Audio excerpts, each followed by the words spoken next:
Welcome back into Buccaneers Total Access. First half of the show, we had head coach Todd Bowles. Now I'm so excited to be joined by tight ends coach Justin Peelle. Coach, thanks for being with us. Thanks for having me. So I know game definitely outcome not was what the team wanted. So tell me just kind of the big picture takeaways and what you guys have been trying to work on and focus on in these extra days to make sure that the team can right the ship for these last 3 games here. Yeah, obviously it wasn't what we wanted. The nice thing is obviously we're still in it, which is good. You know, talking to the guys today, just keeping them upbeat and we're still in this thing. Obviously, we got a challenge ahead of us, but as long as the mindset's right, the energy's good when they come in on Wednesday. Made a couple corrections today, and then we'll get back to it on Wednesday. I'm sure for you guys it was tough not having Cade this last game. Just tell us kind of what that did to the game plan, and especially on a short week to find out that you're not going to have him. Yeah, it's tough because he does so much for us. Obviously, he's out there virtually every down. Good in the pass game, good in the run game. So on a short week like that, it was basically kind of divvying up his role between Devin and Peille. And I thought those guys did a good job. They competed, they played hard. And for the most part, I don't want to say we didn't miss him, but I felt comfortable going into the game, and ultimately I thought they did a decent job. And then I know that to try to make up for Cade's absence is going to take a lot of different things because, like you said, he does so much. So what were some of the kind of strategies you guys had for how you tried to plug the Cade hole? Yeah, it was really just, okay, Payne, you're going to do this, this, and this, and then Dev, you're going to handle this aspect of it, and then just letting those guys know early in the week. Now there was an outside chance of with Cade, but just letting those guys know, if things don't go the way we want them, this is what we're going to do. And like I said, on a short week, I thought both those guys did a phenomenal job preparing, the studying, the walkthroughs and things like that. And they felt confident going in, which makes me feel confident going in. So it was overall, I thought they did a nice job. And so then you talked about just how many snaps overall Cade plays. Tell us a little bit about how unique that is and just how much that makes him of value to the team, that he is someone who can play that many downs and in that many ways. It's a credit to him, obviously. I mean, he keeps himself in shape. I mean, that to play this position and be able to go run against the safety on 3rd down and then, block a defensive end on 1st and 2nd down or whatever it may be, you have to be in phenomenal shape. And then just the mental aspect of it, knowing that you're not going to get a lot of breaks. And then the other thing with Cade is he's so smart, right? And he knows how to read defenses, he knows how to read coverages, and he just does a really good job. And then probably more than anything, it's important to him. He loves football. He's a coach's kid, and then he challenges you in that way so that he can feel comfortable going into a game.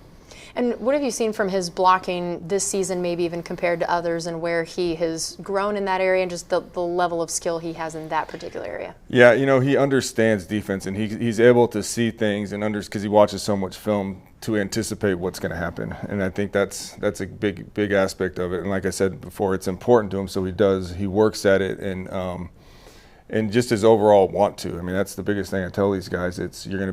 Most guys you block are bigger and stronger than you, so your technique has got to be on point, which he works at that, and you got to have the want to do it. And then, of course, I feel like this season more than maybe any other, that became so important when every dang offensive lineman we had got hurt at different times. So how did he in particular, but just your group overall, have to step up to help the offensive line in the way that just sort of changed how you guys were being utilized, and from the original plans for the tight end room to then what happened? Well, I think it was a combination of everything, right? We'd had, it's the NFL, you're going to have injuries all over the place, and for the most part, the tight end room had stayed healthy, so they were able to contribute a little bit more just based on availability. And, I thought Payne has done a nice job with it, obviously before Cole got hurt. Dev's done a nice job of late, and those guys, and they take pride in it. It's important to them, and it's, whatever we can do to help the team win mentality, and that's what they do.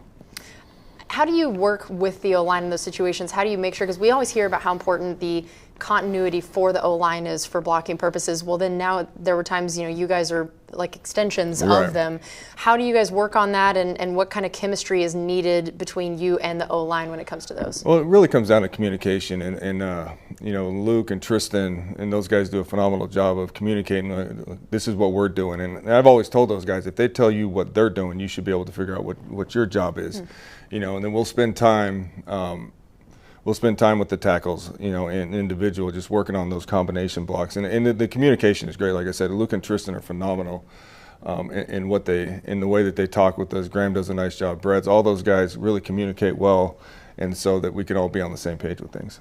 We're talking to tight ends coach Justin Peelle. So Devin Culp, touchdown. Yeah, how about that? 1 catch, 1 touchdown. Yeah. The efficiency rating is incredibly high there for him. Take us through that play and what he did well.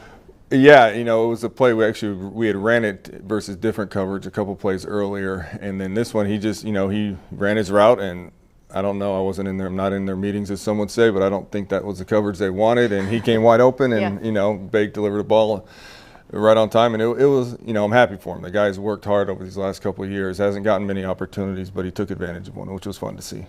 I know that was the first touchdown for your group this season. Do you view that as something that needs to happen more, or is it just kind of sometimes how the chips fall? I mean, your position group is just kind of asked to do whatever is needed. Is that something that you think is needed more, or? No, it just really, we go in and we game plan, and there's only one football, as they would say, and so. Yeah, I mean, I would love for those guys to catch a bunch of touchdowns, but at the end of the day, the goal is to win, the goal is to score. So however it comes out, and those guys, I didn't even realize that. My wife actually told me that one after the game. That's what wives are for. Yeah, she goes, I didn't realize it either. But those guys are so selfless; that doesn't bother them, which is a breath of fresh air. You go in and all they want to do is just win, and all they want to do is obviously help the team score points and blah blah blah. And so it was obviously it's nice, yeah. Everybody would like that, but that's really not our role right now. And how do you feel like the red zone offense has been going in your position group's role within that, of where you guys are working to still improve and what has and hasn't worked out in the red zone? Yeah, I mean, I think that's everything. You always go back and you look as the season goes on. A lot of times on Monday, that's what could we have done better against this team? Like we've been looking at the Atlanta game, well, what could we have done better? And I think that's always part of it now. Do we get the tight ends involved more? Do we run the ball more? Is it screens, draw, whatever it may be? I think you're constantly going back and evaluating and trying to improve on it. Before we started recording, you and I were just talking about how cool it was to see Mike and Jalen and those guys back, and it made me curious how having a full slate of other offensive weapons available affects your position group, of having Mike and Chris and Jalen and Emek and all those guys out there. What does that do for your guys, and just kind of how it can change the game plan, or maybe even how defenses are facing them? Well, obviously you have to. I mean, it's Mike, right? So you better have a plan for Mike, and I think really what it does is you could just feel the energy. Like when Mike got introduced and when J-Mac got introduced, you could just feel the energy on the sideline, and guys are happy that they're back because they're good players and they've helped us win. Mike's obviously been doing it for years, and J-Mac helped us last year, so it was good to see him back out there. So I think it gave us some extra energy. Do you see it affecting the way that defenses face your guys? Like, do you feel like typically you're like, oh, if Mike's out there, we're going to have a better chance? What are you going to guard, Mike or somebody else? Yeah. No, I do, and it just, like I said, with all those guys out there, I mean, you really can't focus on the tight end position. So we get a crumb here and there. Maybe Devin's touchdown was something to that effect, but with those guys being out there makes us a better team, and that's what a better offense, and that's what the exciting part is. And of course, you guys get a lot of your attention for being involved in the pass game and all of that, but of course in the run game it's huge. You guys are a big part of that as well. What have you seen of how they've been able to handle the run game this year, and just some of the contributions that they've made specifically there? Yeah, they've done a nice job, and I think they've gotten better as the year's gone on, and they take, like I said earlier, they take pride in it. And we have our run meetings on Wednesday, and they're asking questions, and they're well, what if he does this? How are they playing? And the best comments I get is, like, I was watching it yesterday on a Tuesday afternoon on their day off. I was watching this guy's playing it like this. I think when things like that, and that you could just, the sense of pride that these guys take in it, it's fun to be around. Not that they don't want to catch balls, because they do, but our role right now on this offense is to block. And of course, we hear about continuity in general. We talk about it with the O-line, wide receivers, and QBs. But man, I mean, you guys have had the same position group with no changes. Y'all just hit copy paste to your position group. What does that do for your position group and you as their coach, and why it is that this group was one that you felt like, man, like we want to keep this band together? Yeah, for me, it makes my job a lot easier because, and I would guess for them, you'd have to ask them, but they know what I want. I know what they're capable of. We all have an expectation from each other of what's acceptable, what's not acceptable, the role we're going to have them do, and then it just makes talking to them from the sideline into the meeting room so much easier because you kind of know each other. I mean, we've spent the better part of 2 years together, so you kind of I don't even have to say anything half the time, and they're going to, yeah, I probably should have done this. And so that aspect of it is fun. All right, we're going to take a quick break here on Buccaneers Total Access, brought to you by Advent Health. We're talking to tight ends coach Justin Peelle. This is Buccaneers Radio. Welcome back into Buccaneers Total Access, brought to you by Advent Health. We're talking to tight ends coach Justin Peelle. So we talked about Devin Culp's touchdown that he had in the game. Tell me just a bit about his potential and what the things are that made you guys really see some value in him and what his career could look like and the biggest benefits he brings. Yeah, I mean, obviously he's a phenomenal athlete. He's got good speed and he's got good size where he needs to continue to get better at the line of scrimmage, but he can function that way. And just a really, really good young man. Again, another one where it's important to him, so he works at it, and I think he's just going to continue to get better as time goes on. Yeah, what are some of the biggest things that you're working on with him, and just in general where you want to develop guys of, it feels like now tight ends are just required to be the Swiss Army knife of being all things, all times to all people, and I imagine in college that might not always be the case. And so how are you working to develop him and just the guys in general to be what an NFL tight end is now sort of expected to be? Yeah, I mean, because we do ask these guys to do a lot, and his growth really is in all facets of it, and I think he's continuing to get better at the line of scrimmage. He's got to learn that he's not the biggest guy out there, so he's got to use his technique, and then his route running ability. It's just he's got this natural speed and athletic ability, but there still needs to work some technique with that. So those are things that we work on, him and I, in the film room and out at practice when we can. But yeah, he's got a chance. What are the biggest challenges with a position like tight end with the fact that you're wanting to limit a lot of contact at practice to keep guys healthy, to still work on some of the technique things when you guys are playing such a physical version of things? What are the challenges of that? Well, the biggest thing when you talk about the physicality and specifically blocking at the line of scrimmage, it really just comes down to your hands and your feet, which doesn't take a lot of banging against each other, right? If your footwork and your hands and coming off the ball, and you hold the bag and you keep your head out of it, is the bet. Now nothing works like live drills, but obviously this day and age you can't do that. So it really just focus on the technique of really their hands and feet, and then the angles at which they're coming off the ball, where's the ball going, how's the defense going to see, little things like that. And then, so Payne Durham, tell me what has stood out to you about him this season and where you've seen improvement. He's been really at the line of scrimmage. He's done a really, really good job of embracing, okay, this is going to be my role on the team. And, he's got a great personality. Again, another one that loves ball, always joking around, but and it embraces the physicality of the game, and really just, and with him, it was really keep your pads down and get your first 2 steps in the ground. And because he already had the mindset, it was getting his technique. And I think as the year has gone on, that's gotten better. So you think the blocking is where he's shown the most improvement, even over pass game, things like that? Yeah, I mean, and again, his opportunities in the pass game have been limited for whatever the reasons may be, but he has really become that physical force. He's not afraid to mix it up with people, and I think guys respect that, and they admire him about that. And what is he good at when it comes to actually, the pass game of if he's going to be the target of what his potential could be as the receiving tight end? Yeah, it's going to be more off of the play action stuff. It's, plays off of plays of what we do. He had the one against, I'm drawing a blank, a couple weeks ago. I want to say it was versus New Orleans. Yeah. It was in New Orleans, Arizona, where we had run something so many times, and they took the bait. He caught it. He's a big body. We had a couple things up for him in this pass game. It didn't work out. So we'll see how it goes. And then I know as we talk about the chemistry idea, I feel like you do hear it a lot with quarterbacks and wide receivers.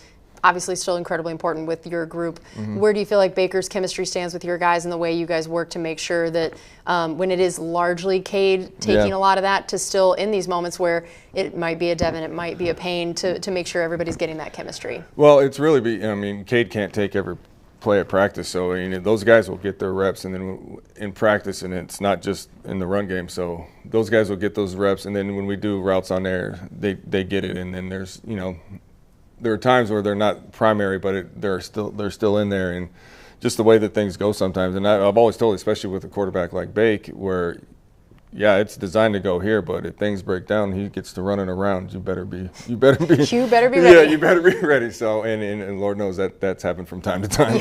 It keeps you head on a swivel. That's right. We're talking to tight ends coach Justin Peelle. So I know also co-Keefed is one of the sort of unsung heroes on the team, and everyone on the team was so devastated when he got hurt earlier this year, but I'm not sure that maybe all fans understand the impact of that when he's not, a starter necessarily, or not getting the snaps that a Cade is getting.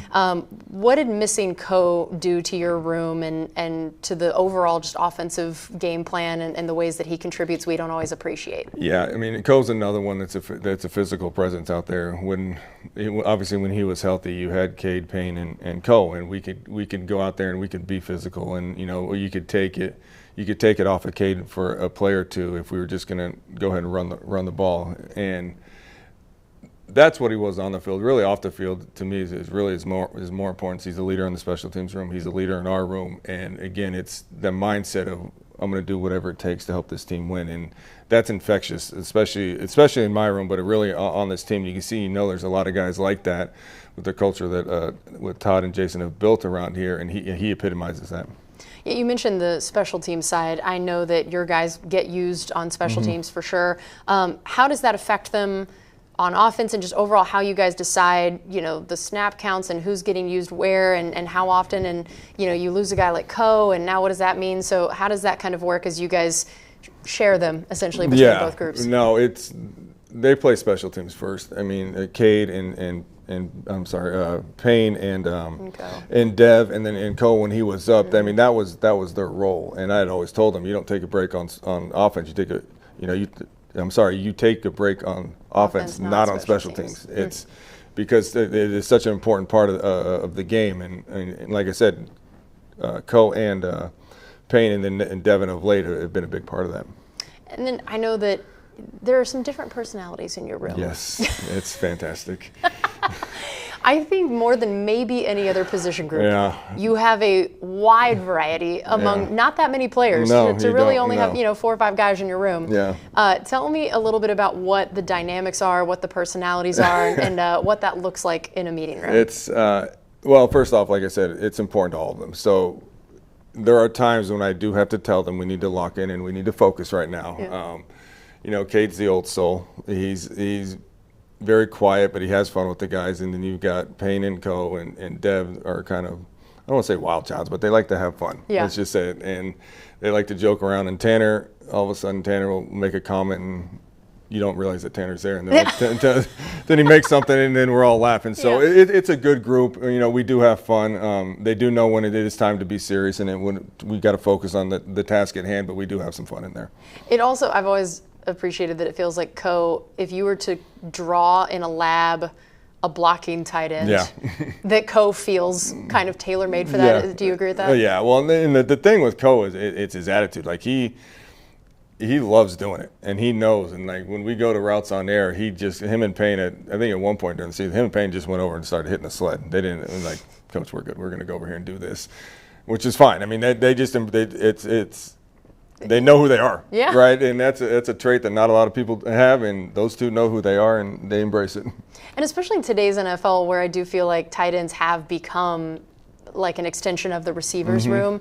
Is it even that much more impressive that you have a room of guys that are all willing to do the dirty work? Yeah, it is. And like I said, it's fun. Like, those guys love to catch a bunch of balls. Absolutely. Well, you've got J-Mac, and then you got Emeka and Mike, and you got this whole crowd, and then you got Bucky and Shot in the backfield. So it just happens the way it happens. But they embrace their role, and they enjoy it.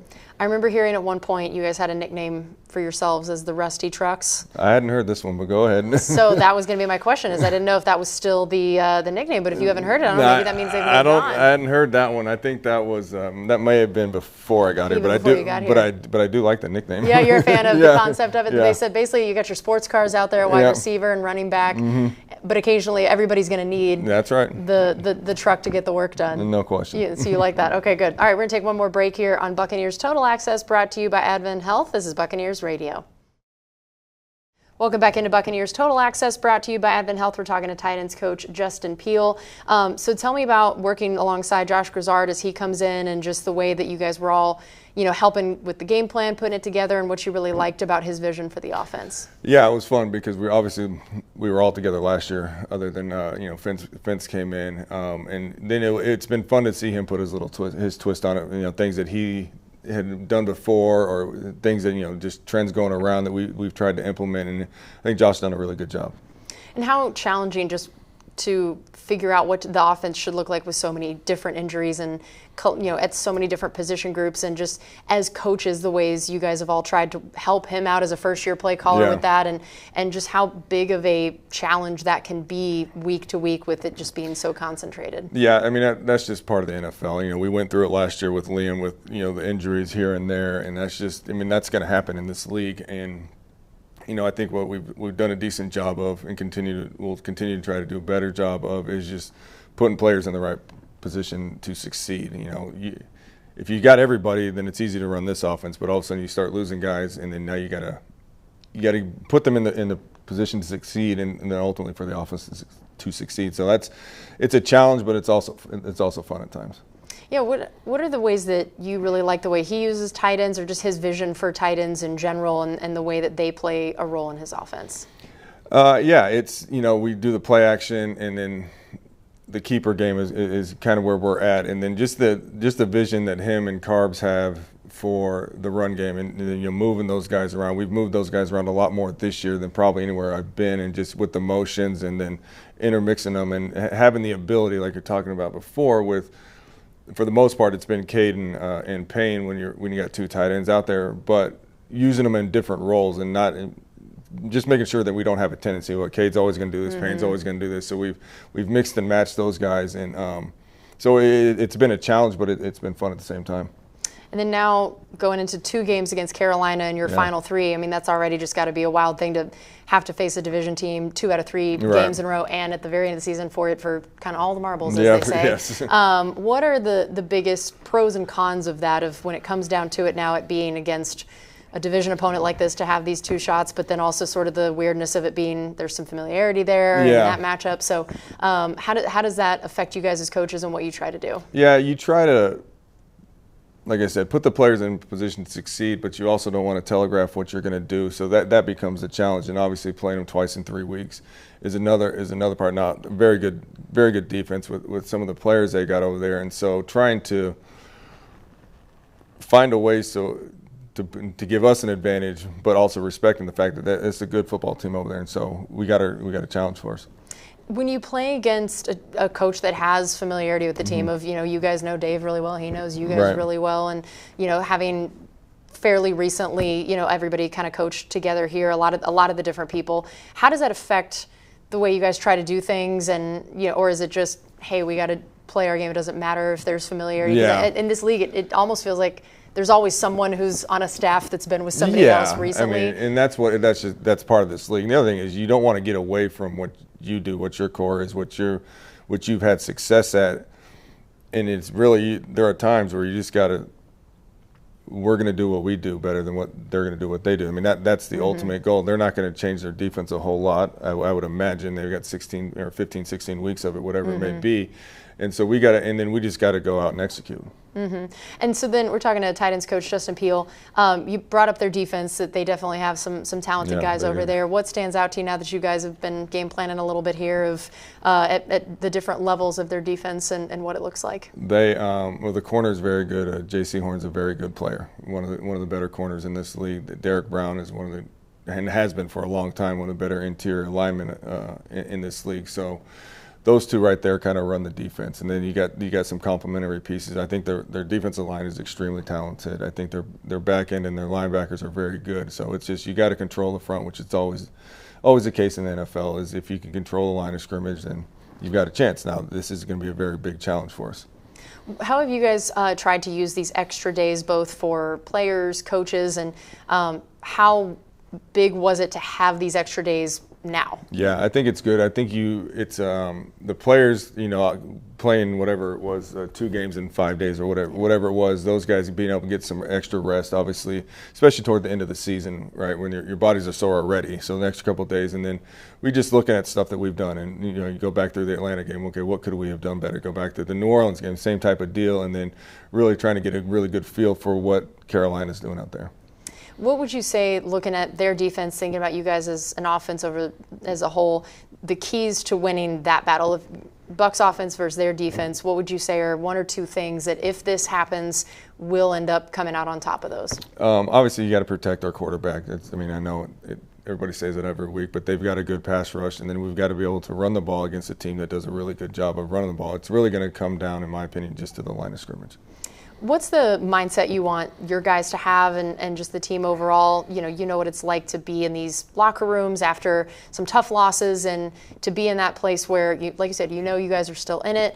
What are the things that you need to see of how you kind of you get the emotion that you want the guys to be into it, but not so much? And then you also have all these extra days, the challenge of kind of the mental side when it's so long now, 10 days between games. Well, it's really, like I said, you getting your body right, and then just having self-reflecting. And when it really comes back to it, you just got to focus on your fundamentals and your technique. And that's where, because at this point in the year, this late in the year, right, that's what's going to get you through, because we can't, like you said, you can't have those live practices, those physical practices anymore, because the bodies can't take it. But you still need to be able to go out there and be physical and play fast and have good technique on Sundays. And then what would you say are your goals for your group for the rest of the season? Of if we gave you your little Christmas wish list, what you want to see from your guys, what would be those things? Just to be better than we have been, and not to say that we have been bad. It's just continue to improve, continue to play with the intensity, continue to finish the plays, and then finish drives and things like that. I've never been a numbers guy. It's more of just, are you a better football player today than you were yesterday, and will you be better tomorrow? And it's not going to be noticeable, but it's just those little climbs. And how about for the offense overall? What do you think that between you guys, you and the other coaches, of what you are really working for as a group as a whole, and the role you guys play within that, of what the offense is trying to improve on and be a little bit better in? It's really the same thing. I know it's boring, but we just got to, we're getting some of these pieces back. So can we improve with all these guys? And can we need to be able to finish games, which we haven't done in the last couple of games, and then just continue to improve in every aspect of it. Third down, red zone, things like that, running the ball, protecting the quarterback, those things. If we just continue to improve and then limit the mistakes, then I think we'd be in good shape. For you, when you look at the tight end position, what would you say has been some of the biggest evolutions of it and in the past years, and just where you even see it going? Because this league never stays the same, right? There's always things growing, evolving, and changing. If you were to try to kind of see where it's come from and where you think it's going, what would that be? Well, the athlete, to me, the tight end, is just so much bigger, faster, stronger than when I was playing. And it's these guys can move so much better. I mean, you had a few of them here and there, but you don't. It's consistently these guys move fast, and then they're all built. They're all 6'5" and 250, whatever it may be. But they all can run, and they're big and physical. And that's just the way the NFL has gone. And just the athleticism, to me, is since I've been in the last 15, 20 years, it's just gone through the roof. And have we had Tristan Wirfs asking to join your room? Yeah. He had a touchdown. That was a hard explain that the offensive lineman got one before we did. But technically he was an honorable tight end for technically the day. He was lined up at tight end on that play. No, Tristan's a phenomenal athlete. Tristan could play whatever position he wanted to. Yeah, if he walked in your room tomorrow, you'd be like, yep, cool. Yeah, you're good. We can find a place for you. I think we can use you. Is it funny to think about Luke Gedeke having played tight end back in the day? Well, there's so many of them that have done it now, right? I mean, I remember when I first got into coaching, Lane Johnson in Philly. Lane had played tight end as well. I think Lane actually played quarterback, but then Luke has done it, and Tristan. I don't know if Tristan's done it, but Tristan most definitely could have if he wanted to. Yep. And it just shows the position that just shows the NFL that these guys are bigger, faster, and they're so much more athletic. And speaking of bigger and more athletic, Vita Vea as a fullback. Yes. Love a big man getting involved in a touchdown. What was that like to watch and to see what he's able to do on that side of the ball? Yeah, and he'd been honest about it for a while now. Of course. I noticed this, that all the big men are always on you guys about getting them the ball. We had him up I can't tell you what game, but we'd had him up and we didn't get it off the sheet. Obviously, we used him a couple times last year, but he'd been honest a little bit about trying to do it. And the look presented itself when we were watching film, and he went in there and did a nice job for us. I like that. So if you were going to get to pick one person from another position to join your room, who are we picking? Probably Tristan. Yeah. Although I'd only say that if you had to clone him, because I wouldn't want to lose him. I don't want to lose him there. Left tackle. That is so funny. I love it. Well, Coach Peelle, thank you so much for taking the time to talk to us. We really appreciate it, and good luck this next week. We hope things go well. Thank you very much. All right, that's going to do it for us on Buccaneers Total Access, brought to you by Advent Health. This is Buccaneers Radio.